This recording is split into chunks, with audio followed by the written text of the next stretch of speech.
여러분 안녕하십니까? 힐링 토크 회복 플러스의 하근수 목사입니다. 안녕하세요, 이지입니다. 이지 씨, 네, 올해는 코로나 때문에 모든 게 다 멈춰버렸어요. 그렇죠. 네, 옛날 같으면 방학 때 뭐 단기 선교도 가볼 텐데 예. 좀 아쉬운데 어느 게 선교팀이 아프리카에 선교를 간 거예요. 그 지역 사역한 선교사님께 이렇게 물었대요. 네. 성도 한 분이 선교사님 이 선교 사역이 그렇게나 좋으세요? 이렇게 물었대요. 네. 선교사님이 이렇게 보다가 이렇게 대답했습니다. 아, 이 고생을 저도 우리 가족도 다 별로 좋아하지 않습니다. 더군다나 너무 초라하게 보이고 네. 배고프고 이런 모습을 좋아하지 않지만 한 가지 이유, 네. 하나님의 사랑이 우리를 이곳에 있도록 강권하시기 때문에 아멘. 여기 있는 것입니다. 예. 사실 그 사역이 얼마나 좋으세요 했을 때 이 일이 너무 은혜이고 좋습니다라는 대답도 은혜이지만 선교사님의 솔직하면서도 그 진솔한 답변 네. 나는 좋아하지 않지만 하나님이 시키신 일이시다.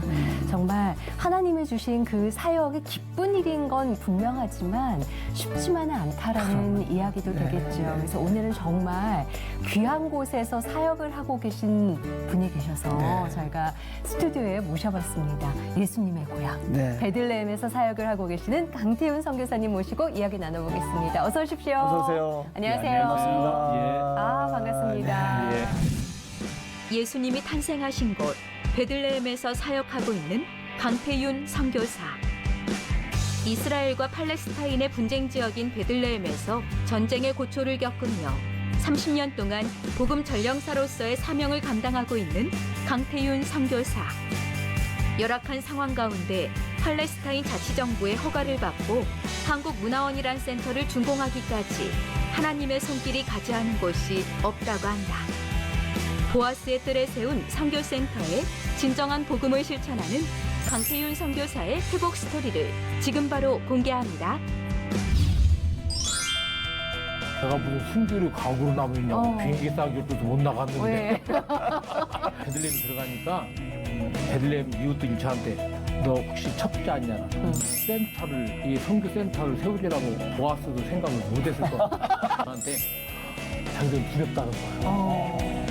너는 외국인이니까 나갈 수 있지 않냐 언제든지. 그래서 제가 그때 난 안 나간다.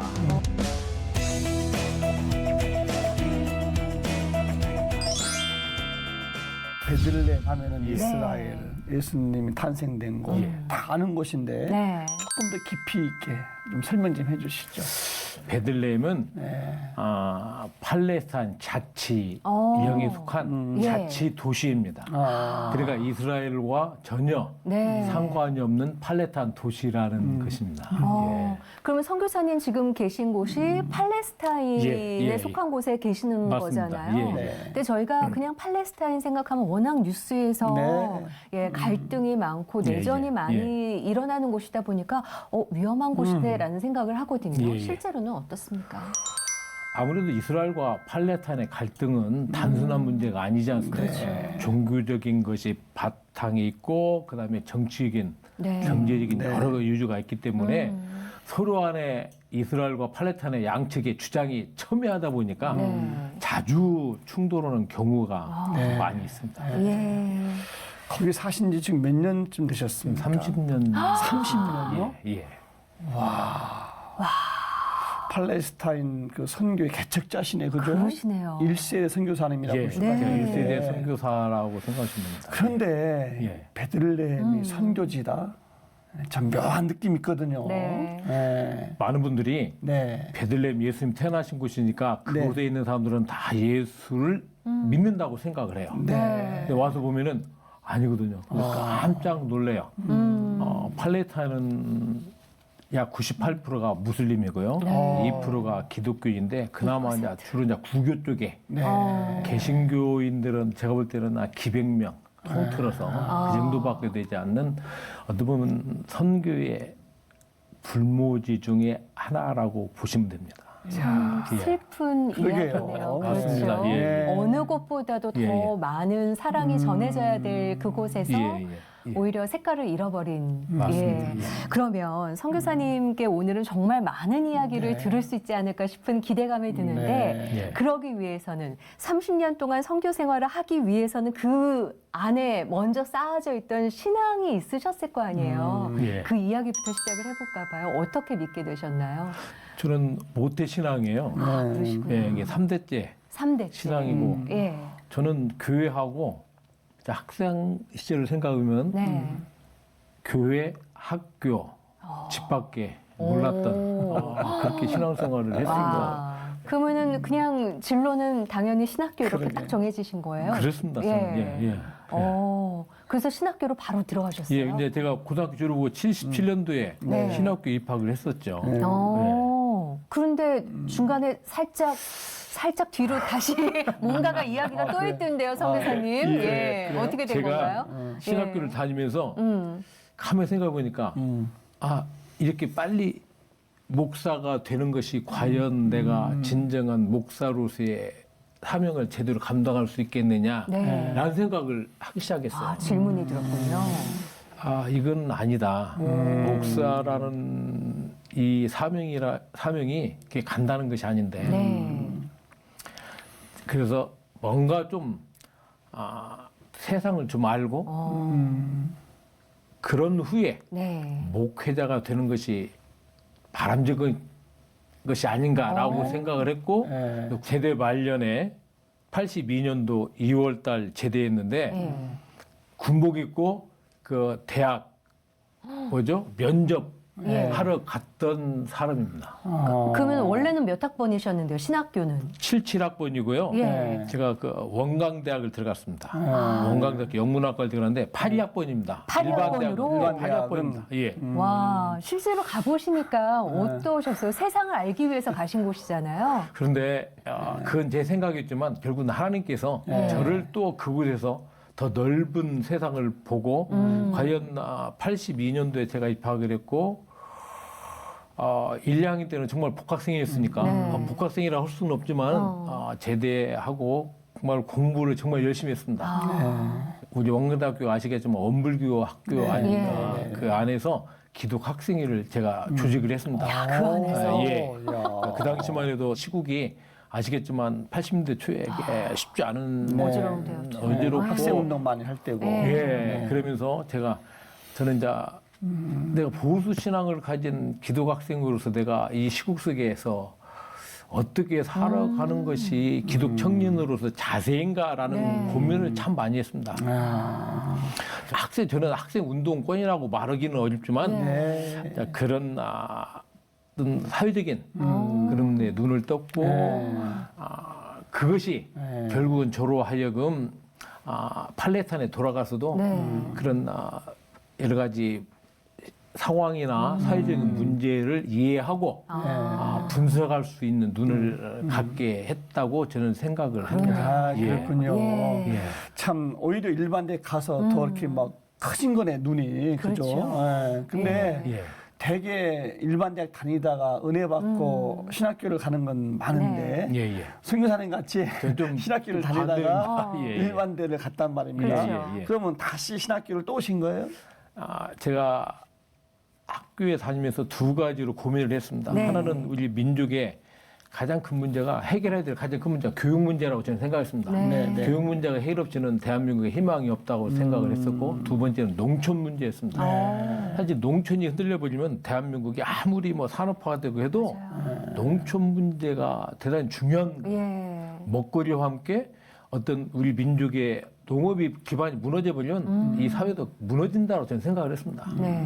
그래서 졸업을 하고 제가 농촌에 가서 6개월 정도 시골 깡촌입니다. 전라북도 진안에 네. 6.25 때 인민군도 들어오지 않았다는 깡촌에 가서 시골교회 전도사님과 도와서 6개월 동안 네. 제가 그곳에 있고 그 시골 아이들 이렇게 네. 돌보면서 있었는데 그 6개월 동안 있으면서 저로 하여금 내 진로를 어떨 것이냐 라는 고민을 했어요. 네. 사실 학교 다닐 때 친구가 외국으로 유학 가라고 저한테 그렇게 했는데 제가 학생 시절에 꿈꿨던 그런 사회 변혁이라든가 그런 거에 대해서 하기 위해서는 뭔가 제 나름대로 좀 더 넓은 세상도 네. 보고 내 실력을 길러야 되겠다라고 생각을 해서 이제 친구의 도움으로 그 당시 이제 호주 유학을 네. 이제 친구가 주선을 해서 오. 이제 가게 됐어요. 네. 그래서 단돈 150불 가지고 87년도에 호주로 떠났는데 네. 참 많은 공부는 계획했던 공부는 제대로 못했지만 세상을 그때 배웠습니다. 솔직히 대학생 때는 이론적으로 제가 이게 배웠더라면 네. 실제적인 삶은 그 호주 가서 참 예. 이상하죠. 유학 가가지고 바닥을 제가 안 해본 게 없습니다. 네. 그래서 일단은 공부도 하려면 먹고 살아야 되잖아요. 그렇죠. 그래서 청소로부터 뭐 화장실 청소, 뭐 이게 마트에 가서 트롤리 미는 네. 거, 그 마지막에는 그 굴 까는 것까지 제가 어머. 다 해봤습니다. 그래서 하루 그냥 12시간 서가지고 네. 굴 까다가 지금 손에 여기 흉도 지금 있고 아직까지. 한데 네. 근데 그 일을 하면서 제가 이렇게 내가 가야 될 것이냐. 또 제 또 진로에 대해서도 네. 그래서 하나님께 제가 그 농촌목회에 대한 소원을 했던 것이 있었기 때문에 네. 그러면 내가 이거 다 접고 네. 농촌으로 가서 목회해야 되겠습니다. 라고 자, 호주 생활을 다 유학 생활을 접고 네. 한국으로 돌아가야 되겠는데 그럼 농촌에 가서 목회를 해야 되는데 그냥 가서 하는 것이 좋을 것이냐. 네. 그때 생각난 것이 이스라엘의 키부츠였습니다. 오. 이스라엘에 키부츠가 있었지. 우리가 배웠지 않습니까? 네. 키부츠 네. 집단 농장. 네. 그곳에 가서 어머. 좀 키부츠가 어떤 것이고 그것이 한국교회 농촌과 농촌목회 접목할 것이 있는가 네. 라는 것을 좀 배우려고 그냥 가방 하나 또 딸랑 들고 네. 그 당시에 아무도 없는 그 89년도 1월 달에 네. 이스라엘로 갔죠. 야. 그래서 이스라엘에서 3개월 키부츠 생활하고 네. 그리고 또 1개월 또 모샤부에도 있어보고 그 이스라엘을 돌아보고 네. 좀 그런 시간들을 가졌었습니다. 제가. 예. 어떻게 보면은 농촌 목회를 꿈꾸시다가 더 자세히 알고 싶어서 가신 곳이 이스라엘이셨고 맞습니다. 예. 그렇게 인연이 시작되셔서 예, 예, 키부츠에서 3개월 동안 계셨던 예, 예, 거잖아요. 예. 그곳 생활은 어떠셨어요? 뭐 저는 키부츠를 지금도 그 키부츠에 계신 분들하고 친하고 예. 저희가 어려울 때 키부츠 있는 분들이 어려우면 우리 키부츠 와서 쉬라고 피난 와 있으라고 할 정도로 네. 우리 큰아이 낳았을 때도 손수 짠 그 키부츠 멤버가 선물도 보내고 그럴 정도로 친했어요. 예. 뭐 이스라엘과 팔레스타인 어떤 정쟁을 못 떠나서 키부츠에 계신 분들의 그 정신 네. 2000년 동안 나라 없이 돌아다니다가 건국하는 과정 속에서 물론 호불호가 있어요. 네. 그런데 저는 그곳에 계신 분들의 그 정신은 참 대단한 것이다. 네. 그리고 제 그 이스라엘과 팔레스타인의 그 갈등을 제가 직접 느꼈어요. 7.7절 때 그 휴가를 얻어가지고 세김이라는 곳에 제가 배낭 메고 갔었는데 다 구경을 하고 예루살렘으로 돌아가려고 히치하이크를 하려고 그 청년들한테 어디로 가야 예루살렘 가느냐고 물어보는데 그때 이스라엘 군인들하고 팔레스타인 청년들하고 이렇게 충돌하는 것을 보면서 우리가 생각했던 그 성지라는 곳에 이런 갈등들이 심각하구나라는 걸 제 눈으로 직접 봤어요. 그래서 제가 참 좀 인간적으로 호주 공부를 갔다가 포기하니까 좀 자존심도 있잖아요. 현실적으로. 그다 예루살렘 시온산에 예루살렘 대학이 있습니다. 네. 거기를 다시 들어가야 되겠다라고 생각을 하고 돌아와서 한국 돌아와서요. 네. 12월 23일 날 아내를 만나서 결혼을 하고 예. 그럼 돌아와서 결혼하신 거예요? 그러면 예. 네. 제가 학생 연합회 회장이고 네. 우리 장인어른 목사님께서 그 지도 목사님이셨습니다. 그게 서로 알던 사이였는데 제가 들어가 가지고 아내를 만나서 이게 저희 처갓집도 3대째 목회자 집안입니다. 네네. 목회자 집안이에요. 네. 지금 우리 조카 녀석이 이번에 총신 들어갔으니까 4대째가 나오는데 90년도 5월 1일 날 그냥 선교사로 파송받아가지고. 그리고 다시 이제 같이 가신 거예요. 같이 가신 그럼 거예요. 같이 가야죠. 네. 결혼했는데요. 아. 네. 이게 저희 아내는 네. 그 당시만 해도 이제 자기는 이제 교수가 되려고 음. 꿈을 꾸고 준비를 네. 하는데 아무도 좀 모르는 그곳에 진짜. 그 당시 뭐 이스라엘 처음에야 이스라엘 선교사로 갔지만 네. 팔레타인은 그때는 관심도 없고 누가 팔레타인이 선교지라고 생각하지 않는 그곳에 네. 갔으니 전혀 아내는 정말 힘들었던 세월을 보냈지만 네. 그렇게 해서 네. 팔레타인 선교사로 이게 그 당시는 이스라엘 선교사는 안 네, 됐지만 네, 예. 결국은 팔레타인 선교사로 그러네요. 30년 네. 살게 된 겁니다. 아니 공부하는 건 좋고 연구하는 건 좋은데 왜 하필이면 그 팔레스타인 지역에 아랍인들이 관심을 갖고 아내도 싫어하는 예. 그 선교지에 가서 그 제가 처음 갔을 때 지금의 이제 팔레타인 자치정부가 오슬로 협정에서 생겼지만 네. 네. 그 당시에는 그런 거 없었어요. 네. 그러니까 이스라엘 안에 팔레타인 지역이 따로 다 있었거든요. 네네네.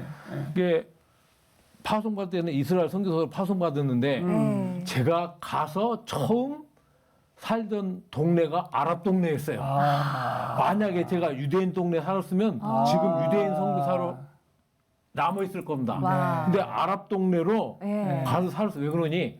제가 그때 파송받을 때 선교비가 적었거든요.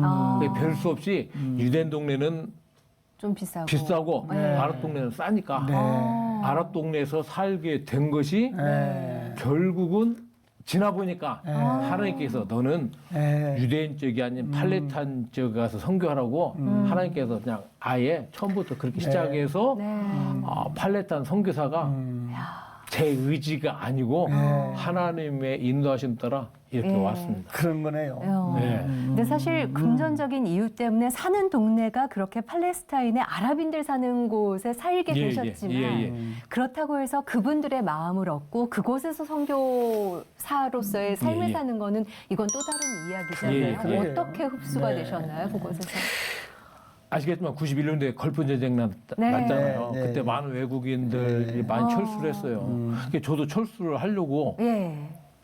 기다리는데 파송교에서 아무 연락이 없는 거예요. 비행기 싸고 있어야 나가잖아요. 그러니까 어떤 분이 저보고 걸프 전쟁이 끝나고 선교사님은 참 순교의 각오로 남아 있어가지고 대단하다고 그러길래 내가 무슨 순교의 각오로 남아 있냐고 비행기 싸기 없어서 못 나갔는데 왜?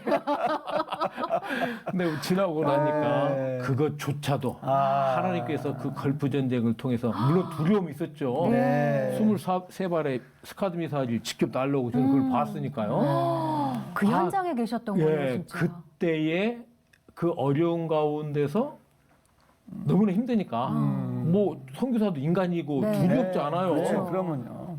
두려운 가운데서 하나님을 신뢰하고 생명을 맡길 수 있는 훈련을 걸프 전쟁을 통해서 하게 만드셨어요. 그렇기 때문에 제가 걸프 전쟁, 네. 1차, 2차 인티파다, 이스라엘과 팔레스타인의 분쟁의 한 복판에서 네. 그리고 2003년도 이라크 때도 이라크 전쟁 때도 제가 계속 그 현장에서 남을 수가 있었고 이웃들에게 전쟁 구호품을 만들어 가지고 같이 협력하는 아랍 목사님하고 이웃들을 돌아다니면서 구호품을 나눠줬어요. 네. 그랬더니 저한테 자기들은 두렵다는 거예요. 너는 외국인이니까 예. 나갈 수 있지 않냐 언제든지. 그래서 제가 그때서 난 안 나간다. 걱정 말아라. 나는 여기 있겠다고 했더니 네. 얼굴이 싹 피더라고요. 그러면서 하는 이야기가 다른 외국인들은 나갔다가 들어온다는 거예요. 예. 피했다가. 그 말 속에는 무슨 의미가 있잖아요. 그런 것들이 어려울 때 친구라는 것이죠. 이게 그들이 저희가 무슨 사역을 잘하는 것보다 그 전쟁 때 그 어려운 때 예. 특히나 2차 인티파다 때는 심각했어요. 네. 정말로 저녁마다 총격전이 벌어지고 하는데 우리 집 거실에서 보면 빨간 그 애광탄이 보이고 우리 집도 총알을 맞았어요. 자, 그런 것들을 이웃들이 다 보는 거예요. 그렇죠. 처음에 제가 베들레헴에 들어가니까 베들레헴 이웃들이 저한테 너 혹시 첩자냐라는 거예요. 그럴 수 이방인이니까. 있죠. 그렇지. 외국이 예. 그런 경우가 많았다는 팔레타인 들어와서 첩자 노릇을 네. 했는데 왜 자기들도 어려우니까 이곳에서 나가고 싶은데 네가 왜 외국인 여기 들어오냐고 네. 맞습니다. 그쵸. 그러니까 너는 이유가 있다는 거예요. 혹시 첩자로 온 거 아니냐라고 네. 처음에 그래서 저보고 너 조심하라는 거예요. 너 네. 언제 될지 모르니까. 그 소리 들으니까 저도 네. 뒷골이 서늘하더라고요. 그렇죠. 그런데 저희 집에서부터 그 가정 아이들 방과 후 교실을 하고 네. 서로 신뢰를 쌓고 그것들이 네. 어려운 가운데서 그들의 삶 속에서 들어가서 더불어 살았던 것이 결국은 네. 그들이 보고 저 사람은 친구로 그러네요. 인정을 했던 것이 지금까지 네. 저희가 팔레타인 쪽에서 살게 된 이유가 아닌가. 그것도 결국은 하나님께서 주신 마음이라고 저는 생각합니다. 은혜네요, 예. 진짜. 참 감동이네요. 예. 그런 훈련과 인내 시간을 다 거쳐서 예. 예. 제가 놀라운 말씀 들었는데 네. 그 지역에 선교 센터를 건립했다는 거예요. 오. 예. 이게 가능해요 어떻게? 탄생광장 옆에 있는 데서 그 터키 시대 때 네. 베들레헴 시장이 살던 관사를 저희가 네. 렌트를 해가지고 거기서 유치원과 문화원을 시작을 했어요. 네. 왜 그러느니 93년도 오슬로 협정 때 중요한 그 이스라엘과 팔레타인의 협정인 것 중에 하나가 5년 후에 팔레타인 국가를 세우기로 했었습니다. 한국교회가 앞으로 이곳에서 지속적인 선교를 하기 위해서는 팔레타인 독립하기 전에 한국교회 이름으로 되어진 선교의 터가 있어야 된다고 네. 생각을 해서 네. 기도했고 하나님 한국교회 센터를 지을 수 있는 땅을 주십시오. 네. 나도 10년 동안 기도를 했어요. 10년 기도하셨어요. 예, 그때부터 예. 저는 5년 팔레타인 독립 전에 하려고 했는데 쉽지 않더라고요. 네. 그리고 또 아시겠지만 또 그것이 다 무산됐잖아요. 네, 네. 그래서 팔레타인 독립도 어렵고 예.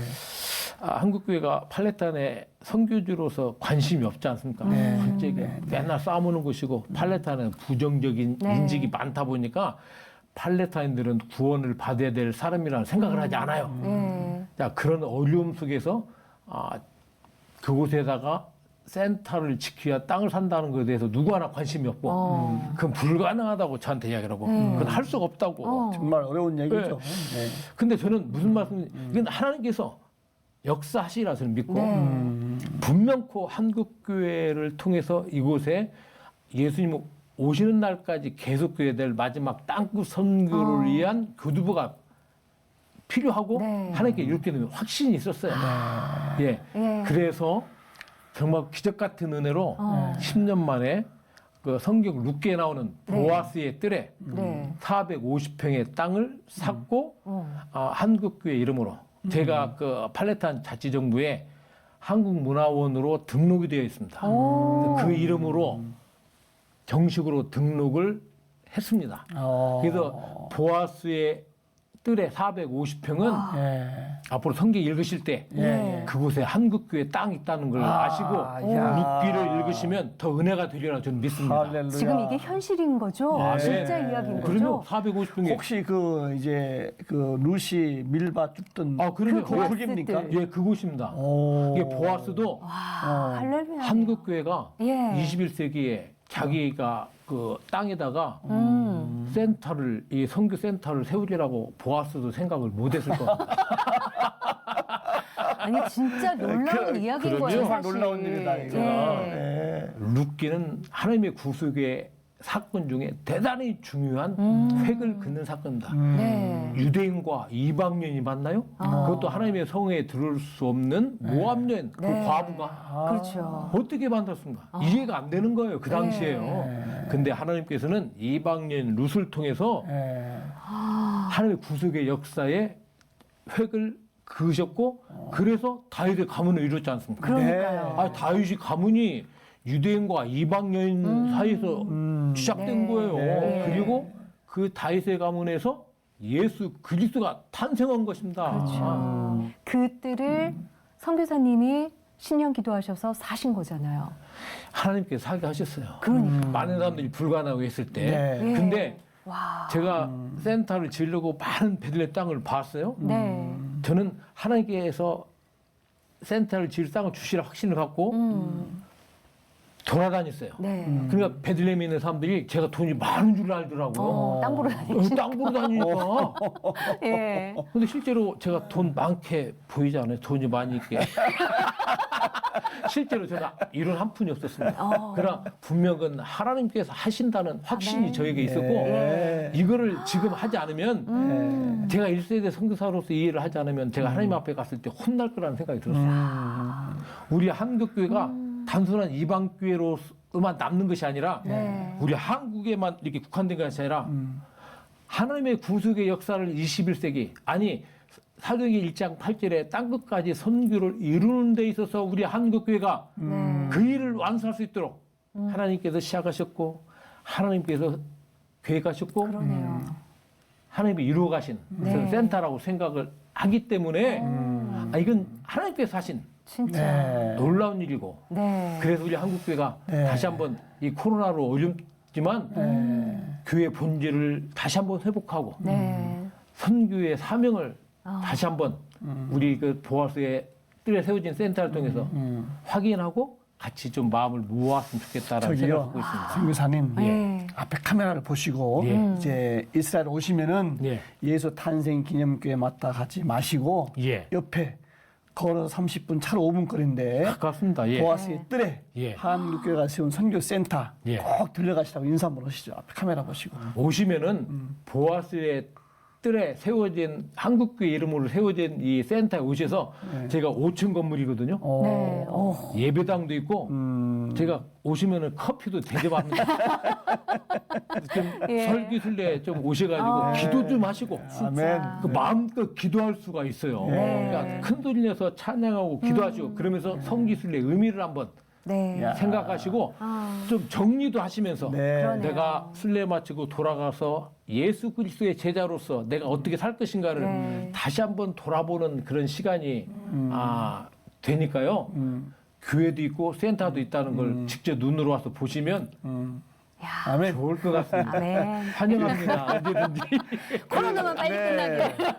그렇죠? 그 선교센터를 통해서 선교 사역이 많이 있으시겠지만 예, 예. 한두 가지 어떤 네. 일을 하고 계시는지 예. 좀 소개 좀 해주시죠. 제가 코리안 컬처럴 센터로 등록을 했거든요. 네. 사실은 이 무슬림권에서 이게 참 쉽지 않아요. 네. 장기적으로 가야 돼요. 그러면요. 네. 근데 우리는 솔직히 어떤 열매를 많이 기대하는데 네. 이 무슬림권에 가서 이 열매를 기대한다는 건 정말로 어렵습니다. 예. 좀 어렵죠.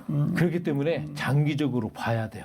한국교회 성도님들도 너무 급하게 열매를 기대하지 마시고 네. 선교사가 그곳에 가서 현지인들과 진짜 사는 것만으로도 선교라고 좀 이해를 해주시고 네. 그리고 나서 그 터 위에 선교를 차근차근 해나가야 된다고 네. 생각하거든요. 그래서 이 센터가 필요한 것이고요. 하나님께서 우리 한국을 이렇게 참 귀한 나라, 부강한 나라. 이번에 네. 코로나 들어와서 보니까 한국이 세계 으뜸국가가 됐고 네. 우리가 모르는 사이에 선진국이 되었어요. 네. 그건 너무나 더 느끼시는 자랑스럽고 거죠. 예. 감사하고 우리는 많은 분들이 코로나로 어려서 성경이 죽게 될 거라고 네. 천만의 말씀입니다. 네. 오히려 이 기회를 하나님께서 활용해서 네. 높아지는 한국 이상을 통해서 더욱더 힘있게 선교할 수 있으리라고 아멘. 믿고 야. 우리 보아스 센터가 네. 그 역할을 감당하리라고 저는 믿습니다. 아멘. 아이고. 할렐루야. 예, 정말 아멘이고요. 네. 그 선교센터에서 광야학교 예. 지금 하고 계시는 거예요? 맞습니다. 예. 저희가 그 센터를 지금은 이제 거의 이제 완전성했지만 그냥 제대로 지어지지 않았을 때 네. 광야학교를 시작했어요. 아. 제가 그곳에 있으면서 성지순례를 보면서 좀 아쉬운 부분도 있었어요. 네. 좀 교회 중심으로 보다 보니까 좀 예수님께서 걸으셨던 그리고 광야가 있고 광야를 통해서 우리가 신앙을 좀 돌아보면 좋겠다. 네. 우리가 인생도 광야 같은 인생길이잖아요. 네. 그래요. 그런데 사람이 살 수 없는 그런 척박한 땅이지만 하나님의 관점에서는 광야는 훈련의 장소입니다. 네. 모세도 훈련받았고 엘리야도 훈련받았고 많은 우리 믿음의 선진들 훈련받았고 우리 예수님조차도 광야에서 40일 금식하셨고 하나님의 사역을 시작했습니다. 광야를 통과하지 않냐고 하나님의 일을 한 선지자 한 사람도 없었습니다. 그러니까 세상적인 관점에서 봤을 때 광야는 힘들고 어려운 것이지만 신앙의 눈으로 봤을 때는 물론 척박하고 힘들고 참 고통스러운 곳이지만 하나님께서 우리들을 훈련시키기는 대단히 놀라운 장소예요. 네. 순례 와서 광야로 좀 걷고 네. 저 밑에 네게부 광야에서 정말 텐트에서 잡으면서 광야에서 하나님 베푸시는 은혜를 직접 몸으로 느끼면서 네. 우리 믿음의 선진들이 걸어갔던 우리 예수님이 걸어갔던 그 길을 느꼈으면 좋겠다 네. 라는 생각을 해서 네. 광야 학교를 시작했어요. 네. 우리가 주로 이제 미국에서 오시거든요. 네. 벌써 1년에 2차례씩 와요. 아. 성지순례를 오셨던 목사님들이 우리 광야에서 하는 이 센터에서는 광야 학교를 훈련을 하시면서 네. 너무 좋다는 거예요. 이 광야를 걷고 싶고 그러게. 내가 정말로 그 광야 체험을 하고 싶은데 우리 센터에서는 네. 이 프로그램을 통해서 자신의 목회를 다시 돌아보고 네. 다시 필요한 한번 시간이죠. 내가 주님 앞에 네. 도전받는 시간이 되었다고 생각을 했고 또 청소년 광야학교도 제가 합니다. 네. 이 미주에 오는 아이들이 참 잘 어려움없이 컸던 아이들이 네. 직접 걷고 막그 광야 추운 데서 텐트에서 자는데 막 네. 덜덜 떨면서 밤새도 밤에는 떨면서도 네. 아이들이 나중에는 네. 끝나고 나서는 우리가 이걸 해냈다고는 본인 스스로의 자부심과 자부심. 함께 그렇겠어요. 내가 어떤 상황에서도 예수를 믿는 학생으로서의 자부심과 함께 이겨낼 수 있다는 그런 것들을 네. 배우더라고요. 네. 그래서 우리 센터에 숙소가 다 있습니다. 뭐 냉난방도 되고 네. 화장실도 있고 다 있어요. 나이 드신 분들이 성지순례하면서 어려운 것이 먹는 거잖아요. 그렇죠. 그게 네. 그냥 한국 음식 때문에 좀 어려움을 겪는데 이스라엘은 한국 반찬들 다 가져. 네. 춘천 어느 교회는 춘천 닭갈비까지 가져왔습니다.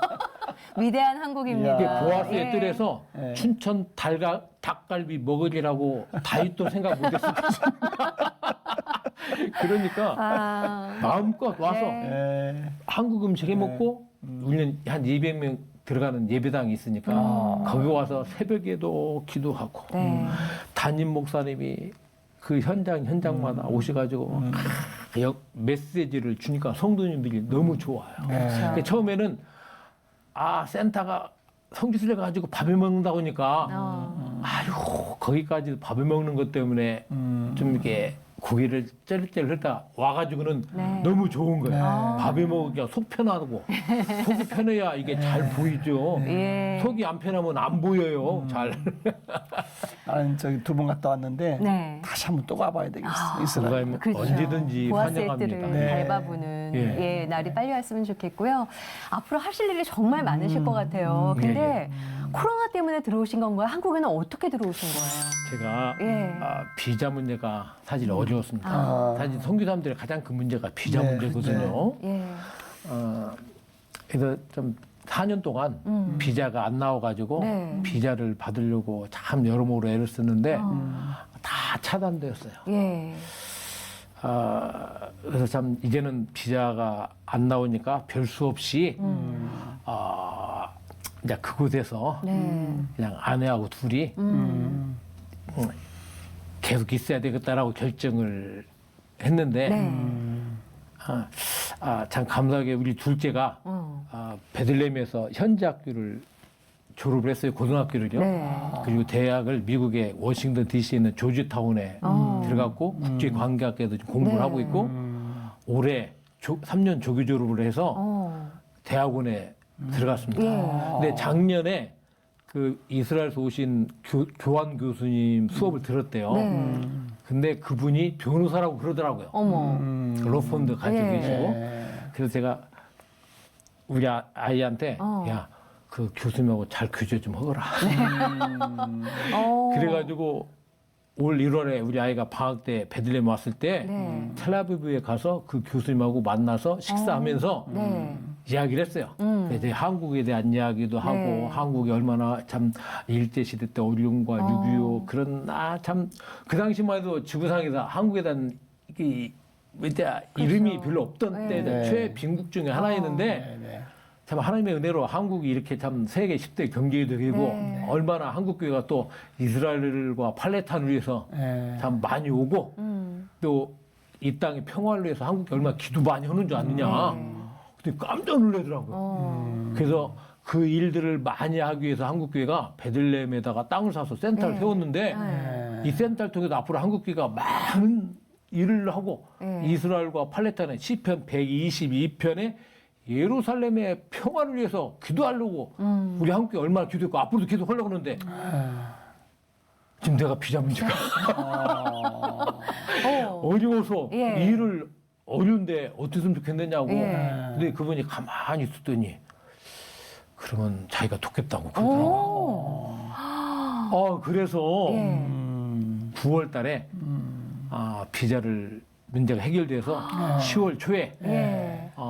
나왔습니다. 정말로 이건 하나님의 이게 지금 시간상 제가 다 말씀 못 드리지만 네. 하나님의 손에 있구나. 내가 이 비자 때문에 얼마나 스트레스를 받았는지 아니 머리가 많이 빠졌잖아요. 그것도 제가 그렇게 증명하시나요? 한 2년 동안은 하나님 예. 비자 문제 해결해 주십시오. 제가 주일마다가 온종일 금식을 했어요. 예. 이 당뇨 환자가 인슐린 받는 사람이 하루 종일 금식하는 게 쉬운 일이 아니에요. 그리고 광야 나가서 제가 하나님 도와주십시오. 길이 다 막히니까 이 센터를 이렇게 세워놨는데 이거 비자 문제 해결하면 어떻게 됩니까? 네. 하나님께 그냥 근데도 안 되더라고요. 그게 이게 하나님 손 안에 있지. 포기를 하니까 예. 내려놓으니까. 하나님께서 생각지 않은 그러네요. 내가 사실 아들들한테는 미안하거든요. 예. 아들들을 그냥 내팽개 쳤어요. 우리 아이가 조지타운 입학했을 때 제가 선교사가 무슨 유학을 보냅니까? 그런데 정말로 전액장학금으로 그 학교 들어가게 왔어요. 그것도 참 기적 같은 거예요. 결국은 그렇게 했는데 지나고 보니까 비자 문제를 해결하려고 우리 아이를 거기 보냈더라니까요. 그것도 전액 장학금 받으면서. 네. 그래서 할렐루야네요. 하나님 정말 하나님 은혜가 감사하고 예. 저희는 아무것도 아니지만 모든 것이 하나님의 손에 있고 그래서 코로나로 많은 분들이 앞으로 어렵다고 하지만 네. 그렇게 따지면 이보다 더 어려운 때도 많았는데 그렇죠. 이 코로나는 우리 한국은 지금 잘하고 있어요. 네. 네. 그러니까 우리가 너무나 코로나 때문에 어렵고 힘들다고 할 필요가 없어요. 하나님, 말씀으로 천지를 창조하신 하나님, 전능하신 하나님이라고 우리가 말로는 고백하면서 그냥 그건 아니지 않습니까? 우리는 이 코로나를 통해서 더 네. 하나님께서 우리에게 주실 은혜를 생각하면 네. 할렐루야 아멘이죠. 네. 센터가 예. 지금 네. 100%다 완공된 거예요. 내부는 거의 다 끝났습니다. 이제 그 주차장, 네. 그 이제 평토 작업은 했고 위에 아스팔트 작업만 남았고요. 네. 와. 우리가 펜스가 한 200m가 됩니다. 담이 이번에 한 100m는 했고 네. 100m 앞에 그 철창으로 된 펜스를 예쁘게 좀 하는 것이 남아 있고 네. 전기세가 좀 비싸거든요. 그래서 옥상에다가 솔라 시스템 태양광 하셨군요. 태양광을 하고 예. 안에 이제 소화 전 시설 기본적인 건 돼 있지만 좀 그런 것들 굵직한 것만 좀 남아 있는데 네. 아이고 뭐 5층도 올리게 해주셨는데요, 그렇죠? 그 650평이거든요. 와. 사람들이 베들레헴에 센터에 세웠다고 하니까 네. 그냥 조그맣게 생각하는데 와서는 보고 막 빌딩이니까 우리 전라도 말로 아이고 겁나게 크네라고 이야기를 하거든요. 겁나게 거시기 하네. 네. 근데 저는 건물을 큰 것이 중요한 것이잖아. 예. 이 건물을 통해서 이제 하나님께서 한국교를 통해서 이루실 그 일들에 대한 기대감을 가지고 있고 네. 충분히 한국교가 그럴 만한 역량이 있습니다. 네. 문제는 우리가 연합해야 돼요. 그 일을 하는데 하나로 힘을 모아서 갈 수 있도록 그 일에 우리 센터가 쓰임을 받아야 되고 저도 그래서 저 센터는 개인의 것이 아니고 네. 그래서 제가 땅을 샀을 때 제 아내하고 그런 이야기를 했습니다. 여보 처음부터 우리가 하나님 앞에 다 내려놓아야 된다. 그래서 땅 사서 그 등록했을 때 네. 한국 교회다가 재단권 포기 각서를 변호사 공증을 해서 제가 우리 총회 본부에다 냈습니다. 네. 그래서 그래야 네. 나중에 그 건물이 세워져도 그 건물에 대한 소유권을 이야기하기 시작하면 그때부터는 본질이 흐려질 수가 있기 때문에 처음부터 내려놔야 된다. 이건 한국교회가 같이 써야 될 일이지 어느 한 선교사가 이게 좌주우지에서 안 되고 어느 한 교회가 좌주우지에서 안 되는 건물이다. 한국교회 전체가 공유하는 건물이 되고 그런 센터가 된다는 생각을 가지고 있고 그래서 우리 한국교회가 힘을 모아서 그 일을 했으면 좋겠다라는 생각을 갖고 있습니다. 네. 네, 한 말씀 한 말씀이 아주 구수하게 힘이 있으셔서 우리도 네. 막 그냥 너무 막 힘이 생기는데요. 그러니까요. 예. 앞으로 그 베들레헴에 세워진 보아스들에 세워진 그 선교 센터를 통해서 펼쳐질 사역이 뭐 이렇게 그림이 그려지네요. 예. 기대가 되고요. 예. 선교사님이 뭐 기도 제목이나 앞으로 계획 같은 건 어떤 것이 있으세요? 아까도 말씀드렸지만 이스라엘과 팔레스타인 양쪽을 좀 같이 봐주셨으면 좋겠습니다. 유대인들도 참 2000년 동안 디아스포라에서 한이 많은 민족이고 참 유대인의 역사도 쉽지 않은 역사거든요. 네. 그들의 참 아픔도 우리가 끼안으면서 그 땅에 살고 있는 팔레스타인도 참 어렵지 않습니까? 실제적으로. 그래서 양쪽이 정말로 주님 안에서 하나가 될 수 있도록 그리고 팔레스타인도 구원의 대상이라고 하는 것으로 좀 품어주셨으면 감사하겠고요. 그리고 저희가 처음 먹었던 아직도 저는 선교사로 제가 참 부족하다 생각합니다.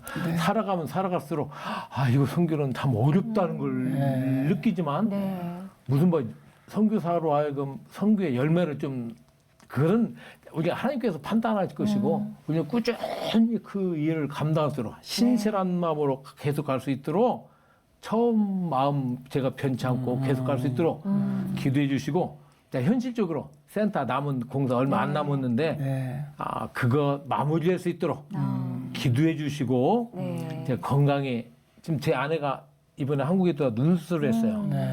눈물 소관이 몇 해가지고 수술했는데 사실 제가 좀 아내를 생각하면 미안한 마음이 있어요. 그 동네가 사실 먼지가 많거든요. 많은데 센터 공사를 하면서 이 일꾼들이 세면 틀고 가면은 우리가 다 세면 청소하고 그러면서 먼지가 많잖아요. 그리고 공사비를 아끼려고 페인트 칠을 우리가 했어요.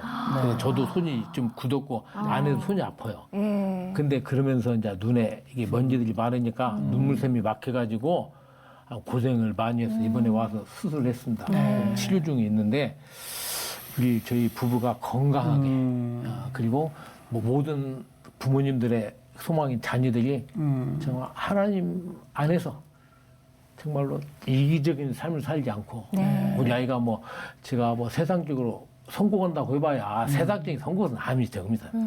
훌륭한 사람이 되어서 정말로 예수님의 마음으로 너보다 소외되고 가난한 사람들을 돕고 섬길 수 있는 유치에 가기 위해서 네가 좋은 대학 가서 공부하는 것이 너만 성공하기 위해서 너만 잘 먹고 잘 살려고 그게 아니라는 거예요. 저는 우리 아이한테 지금도 이야기합니다. 그래서 네가 국제적으로 참 많은 사람 선교사적인 마음으로 살아라. 그런 이야기를 하는데 자녀들이 변찮게 하나님의 사람으로 좀 살아갈 수 있도록 그리고 저희 건강과 저희 센터가 정말로 우리 한국교회를 아우르는 하나가 될 수 있는 연합하는 내 작은 부분에서 역할을 할 수 있도록 기도해 주시면 고맙겠습니다. 정말 어느 때보다도 이렇게 귀한 사역의 이야기를 들을 수 있어서 얼마나 감사한지 모르겠습니다. 건강하셨으면 좋겠고요. 저희도 함께 고맙습니다. 기도하겠습니다. 오늘 고맙습니다. 감사합니다. 고맙습니다. 예. 우리 시청자를 어떻게 보셨는지요? 강태현 선교사님과 대화하면서 앞으로 이스라엘 성지 코스가 바뀌지 않을까 기대가 되고 이렇게 베들레헴이 성지순례 필수 코스인데 이곳이 선교 질환이 이게 참 만감이 교차하는 그런 시간이었습니다. 선교사님 기억날 때마다 기도 부탁을 드리겠습니다. 사실 하나님께서 이 혼란스러운 이 시대에 한국교회와 선교사님들을 통해서 일하시는 것을 전해 듣는 것도 저희한테 큰 은혜지만요. 오늘만큼은 듣고 은혜 받으시고 끝나는 것이 아니라 함께 기도해 주시고 함께 물질로 동역을 해주시면 얼마나 좋을까 하는 기도를 가지면서 저희도 오늘 이 시간 마쳐보도록 하겠습니다. 오늘도 주님과 함께 평안한 하루 보내십시오. 고맙습니다. 감사합니다.